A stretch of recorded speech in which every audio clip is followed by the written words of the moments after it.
So anybody that knows me knew that I was in a long relationship from I was about 16 up until 25, 26, around that time, off and on to the 50th degree. So with this off and on situation, it was very unhealthy. It was a bit toxic. It was probably the worst era of my life, but I do not despise the process. But I'm so happy now that I'm at this point that I'm at now.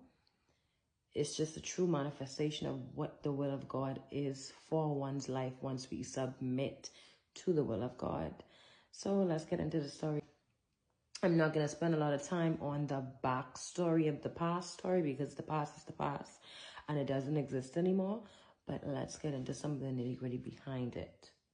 Fun fact about me, I am not a cheater. I don't cheat in relationships. So that wasn't anything of that nature. Obviously, anybody that hears the story will probably be like, oh no, you was talking to this person from that time. But in real life time, I did not know my fiance. The only time I knew my fiance was the fact that we went to the same school. He was 2 years ahead of me. And at one point in time, we talked about it now where he wanted to talk to me. But I don't know what had happened or what was really going on in the Matrix because he was a little lover boy. And I was not on a run. I went to school for books, not boys. So it didn't go anywhere. Time went by and we just forgot each other existed. So I ended up in a relationship at the age of, I met him at 16 and I developed a relationship with him about late 17.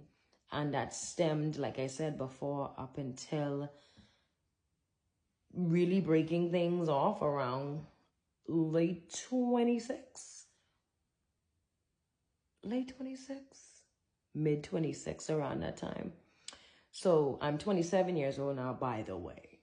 So the whole time I was always back and forth with battling, being called by God and still wanting to be a part of what this relationship was about. Because obviously I knew if I wanted to be walking in the direction to which God had me to walk in, I would have had to leave this relationship alone. Because not only that it was sending me backwards, the person didn't believe in what I believed in.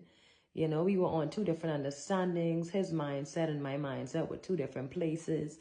I guess I was more so of that one holding on to something that wasn't there. And to the end of things, it just ended up not working out. So I decided that I'm going to do me, live my life, move on, all these extra good stuff. But because the relationship had taken me so hard, I just decided to submit myself to God. Like I just submitted myself. I didn't care about no boyfriend. I didn't care about no relationship. It was just, and then when I did decide to get back on the roster or the market to dating, it was like, what are these options? These options just don't make sense. I'm going to be single for a very long time.